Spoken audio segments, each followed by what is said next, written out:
Eu nunca imaginei que ia estar aqui, escrevendo isso. Não sou de falar da minha vida, muito menos de coisas que doem. Mas tem horas que a gente não aguenta mais carregar sozinho. Talvez alguém precise ouvir, ou talvez eu só precise soltar. Era fevereiro de 2019 quando minha irmã Lígia ligou chorando. A voz dela estava tão abafada que eu pensei que fosse interferência. Mãe, se foi, Manu. O coração parou de repente. Eu estava no trabalho, segurei no balcão da padaria onde atendia desde os 16 anos. O cheiro de pão quente misturado com o suor do meu uniforme branco. Lembrei que ela tinha ido no médico na semana passada por causa da pressão, mas disse que estava tudo bem. Mentira. Os funerais foram rápidos. Na congregação, quando alguém parte, não tem velório longo nem choradeira. O corpo é preparado em casa mesmo, pelos irmãos mais velhos. Meu pai, o irmão José, liderou as orações. Ele era ancião há mais de 30 anos, respeitado por todo mundo na região. Vi ele segurar o rosário com as mãos que sempre tremiam um pouco, mas dessa vez parecia que ia quebrar os grãos. Minha mãe estava deitada na sala, vestida de branco, com um lenço azul no pescoço, a cor que ela mais gostava. Os netos, os filhos da Lígia, o Pedro de 8 anos e a Luísa de 5, ficaram no quarto brincando com os carrinhos que o meu pai tinha dado para eles. Não entenderam direito. Criança não entende. Depois do enterro, a vida continuou. Ou pelo menos tentamos fazer parecer que sim. Meu pai ficou quieto por semanas. Ele sempre foi homem de poucas palavras, mas dessa vez era diferente.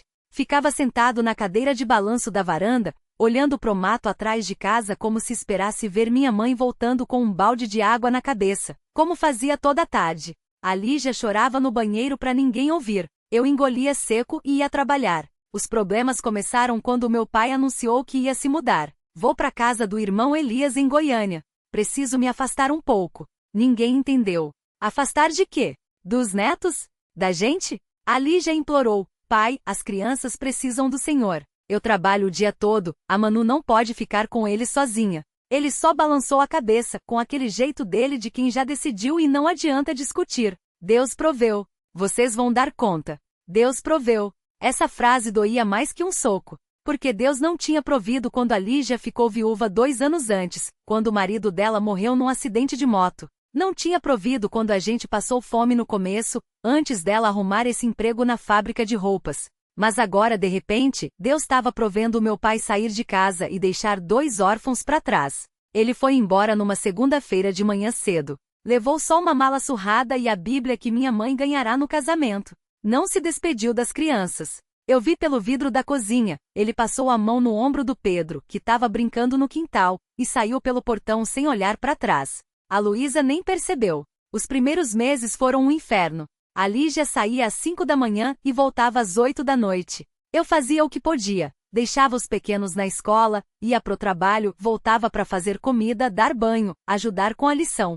Às vezes, quando a Luísa acordava de madrugada com pesadelo, eu deitava com ela na minha cama e fingia que estava tudo bem. Mas não estava. O pior era os cultos. Todo mundo na congregação sabia da história, mas ninguém falava nada. As irmãs davam um sorriso forçado, os ancianos faziam questão de elogiar a fé do meu pai. O irmão José é um homem de Deus, sabe o que faz. Como se a gente fosse burro. Como se a gente não soubesse que ele estava lá em Goiânia, vivendo numa casa alugada com o irmão Elias, enquanto a gente se afundava. Até que um dia o Pedro chegou da escola com os olhos vermelhos. A professora disse que eu tô repetindo de ano, que eu não presto atenção. Ele segurou o caderno rasgado, com a capa desbotada. Eu não sabia o que dizer. A Lígia chorou quando soube. A gente não tá dando conta, Manu. Não é só dinheiro. É tudo. Foi aí que eu resolvi ir atrás do meu pai. Peguei um ônibus para Goiânia com o pouco que tinha guardado. Não avisei ninguém. Cheguei na casa do irmão Elias à noite, com a barriga doendo de fome e o corpo mole de cansada. Bati na porta. Quem abriu foi uma moça jovem, de cabelo preso e avental. O irmão José tá?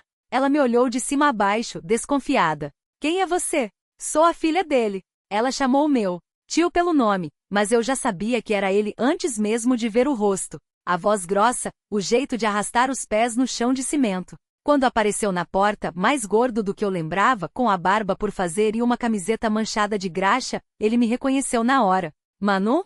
A surpresa foi genuína. Os olhos dele se arregalaram, como se tivesse visto um fantasma. O que você tá fazendo aqui? Não respondi logo. A garganta doía de segurar as palavras. Ele deu um passo para trás, como se precisasse de espaço, e coçou a nuca. Entra então. Disse pra moça, dá um prato de comida pra ela, Marli. Sentei na mesa da cozinha, uma daquelas mesas de formica branca, cheia de riscos de faca. O cheiro de feijão com carne seca encheu meu nariz e o estômago roncou alto. Marli serviu um prato fundo, com arroz, feijão e um pedaço de carne dura. Comi com as mãos, sem talher, como fazia quando era pequena. Meu tio ficou parado na porta, encostado no batente, me observando. Você veio sozinha? Assenti com a boca cheia. E sua mãe? Não sabe. Ele suspirou, cruzou os braços. Seu pai não mora mais aqui. O garfo parou a meio caminho da boca. A comida de repente perdeu o gosto. Onde que ele tá? Foi embora faz uns 6 meses. Não deixou endereço, não deixou nada. Só falou que ia pra Brasília, que tava cansado de Goiânia. Fiquei olhando pro prato. A carne parecia borracha agora. Marli passou por mim com um balde d'água e esbarrou sem querer. Eu não senti. Você sabe onde ele trabalha? Algum telefone? Meu tio balançou a cabeça. Não. E mesmo que soubesse, Manu, ele hesitou. Esse homem não muda. Você tá grande já, deve entender. Não respondi. Terminei de comer em silêncio. Lavei o prato na pia suja e sequei as mãos na calça. Marli me ofereceu um colchão no quarto dos fundos, onde dormiam os filhos dela. Recusei. Não queria ficar. Não queria ouvir que meu pai não prestava, que eu devia esquecer, que a vida era assim mesmo. Peguei o mesmo ônibus de volta na manhã seguinte, com o sol já alto e a cabeça latejando. Desta vez não tinha nem um pouco dinheiro da ida. O cobrador me deixou passar sem pagar, só me olhou com pena. Cheguei em casa no meio da tarde, com os pés inchados e a roupa grudada no corpo de suor. A Lígia estava sentada na porta, descascando mandioca. Quando me viu, largou a faca e se levantou devagar, como se as pernas doessem. Onde você estava? Não menti. Fui atrás do meu pai.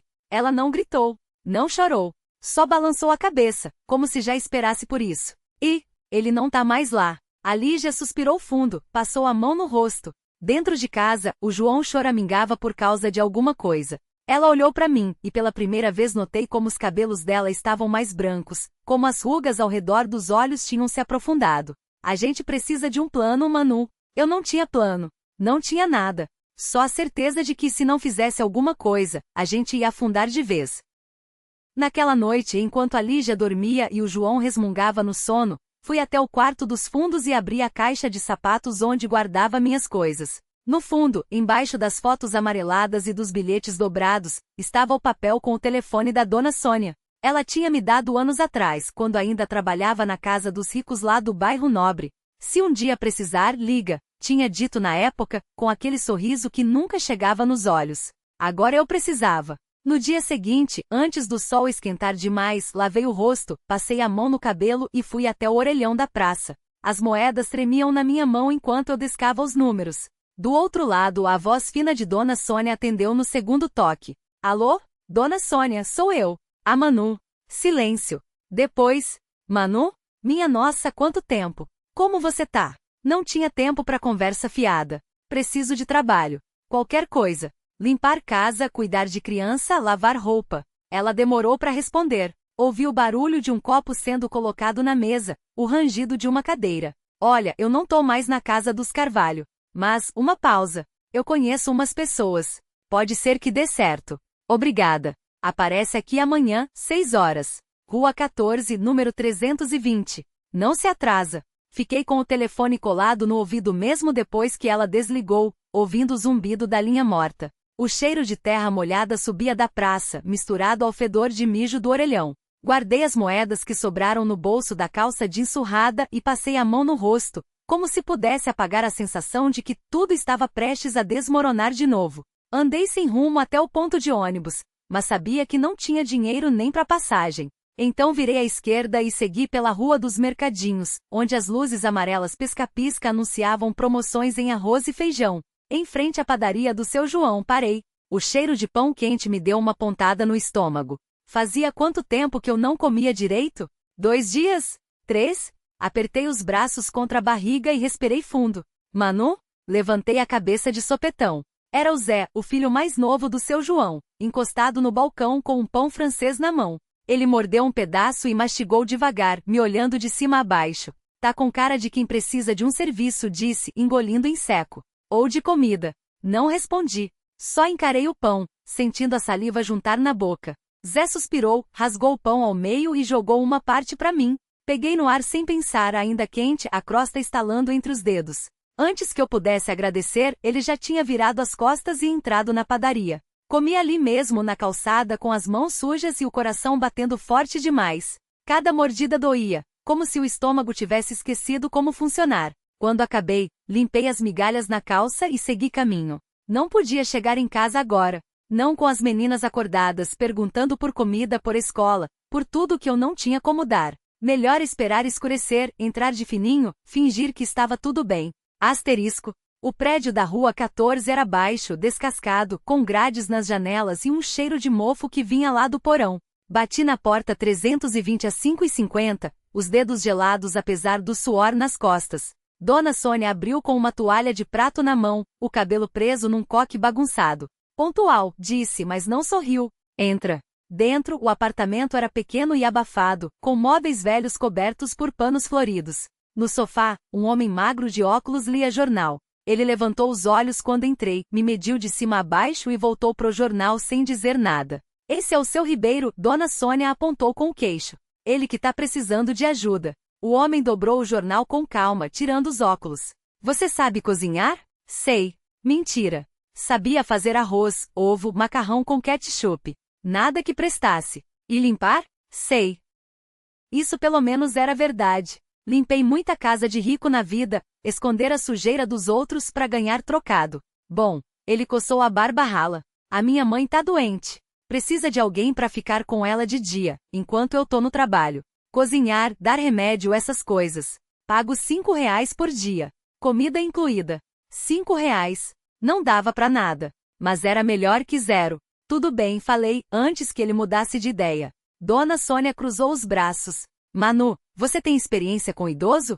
Tenho. Outra mentira. Ela suspirou, mas não discutiu. Então tá. Começa amanhã, 7h. Não chegue atrasada. Seu Ribeiro se levantou, foi até um armário e tirou uma chave amarrada num barbante. Essa é da porta de serviço. Entra por lá, pra não acordar a velha. Peguei a chave, sentindo o metal frio na palma da mão. Quando saí, o sol já estava alto, queimando os olhos. Andei até a parada de ônibus mais próxima e contei as moedas que tinha sobrado. Dava para pegar um coletivo até em casa. Ou comprar um pacote de bolacha para dividir com as meninas. Fiquei parada ali, com o sol batendo no pescoço, até a sombra do ponto cobrir meus pés. A sombra se alongou devagar, como se o tempo também estivesse cansado. Respirei fundo e guardei as moedas no bolso da calça. Não ia sobrar nada se eu gastasse com o ônibus. E as meninas já tinham comido só pão com margarina de manhã. A bolacha pelo menos dava uma ilusão de algo mais. Andei até o mercadinho da esquina, onde o seu Zé sempre deixava os pacotes de recheado mais baratos no fundo da prateleira. Ele me viu entrar e acenou com a cabeça, sem sorrir. Não precisava. A gente já se entendia há tempo demais. Tem uns quebrados aqui, Manu. Tá bom pra hoje? Assenti. Ele empurrou um saquinho plástico com 3 bolachas partidas e umas migalhas no fundo. Paguei com as moedas que tinha, menos 20 centavos que ele me devolveu sem eu pedir. Pra próxima, traz umas garrafas pra trocar. Saí de lá com o saquinho apertado na mão, sentindo o cheiro de manteiga e açúcar queimado. O ônibus passou na minha frente lotado e não olhei nem pra trás. Ia levar quase 1 hora a pé, mas o sol já não estava tão forte. Ou eu já tinha me acostumado. Cheguei em casa com os pés doendo. O portão rangia quando empurrei, e a voz da tia Rose veio antes mesmo de eu abrir a porta. Manu, cadê você? As meninas tão te esperando. Dentro, a casa cheirava a feijão queimado e sabonete de cocô. As 3 estavam sentadas no chão da sala, cada uma com um caderno aberto no colo. A mais nova, a Lívia, levantou a cabeça assim que me viu e correu para me abraçar, esmagando o saquinho contra a minha perna. Você trouxe? Sorri e soltei as bolachas na mesa. Elas se atiraram em cima como se fosse um banquete. A Ana, a do meio, partiu a dela em 4 e guardou um pedaço dentro do caderno, embrulhado num papel de pão. Pra depois, explicou sem me olhar. Não perguntei pra quando. Sabia que ela ia guardar até não aguentar mais a fome. Tia Rose apareceu na porta da cozinha com as mãos na cintura e o avental sujo de molho. Conseguiu o serviço? Consegui. Ela sentiu, mas não sorriu. Não era do tipo que sorria por essas coisas. Então amanhã você acorda mais cedo. Não vou ficar cobrando. Não precisa. E não precisava mesmo. Eu já sabia que se chegasse atrasada, ela ia me deixar ouvir por uma semana. Deitei no colchão que dividia com a Lívia, ouvindo o barulho das canetas riscando o papel. As meninas ainda faziam lição à luz de uma lâmpada pendurada por um fio. A Ana murmurou algo sobre uma conta que não fechava, e a tia Rose resmungou uma resposta da cozinha. Fechei os olhos, mas o sono não vinha. A chave da Dona Eulália pesava no bolso da minha blusa como se fosse de chumbo. Pensar no que me esperava amanhã só fazia a ansiedade subir pela garganta. Uma velha que não falava, uma casa cheia de regras que eu não conhecia, e a certeza de que qualquer erro podia me custar o emprego. Virei de lado e encostei o rosto no travesseiro. O cheiro de mofo e sabão em pó misturado me acalmou um pouco. Pelo menos aqui, entre o barulho das meninas e o ronco da tia Rose na cama ao lado, eu sabia o que esperar. Amanhã seria outro dia. E pelo menos por enquanto a gente ainda tinha bolacha. Amanhã chegou antes que eu quisesse. O despertador da tia Rose tocou às 5, um barulho agudo que cortou o sono das meninas como faca. Levantei com o corpo pesado, a blusa ainda úmida de suor, e enfiei a mão no bolso para conferir se a chave ainda estava lá. Tinha. No banheiro lavei o rosto com água fria e olhei no espelho. Olheiras roxas, cabelo desgrenhado. Passei os dedos pelos fios e respirei fundo. É só um emprego, tentei me convencer, mas a voz da minha mãe ecoou na cabeça. Asterisco, não estraga, menina. Essa casa é importante. Asterisco. Na cozinha a tia Rose já fritava ovos, o cheiro de manteiga queimada grudando nas paredes. Ela empurrou um prato na minha direção sem olhar. Come. E não se atrasa. Mastiguei rápido, o estômago embrulhado. A chave queimava na palma da mão.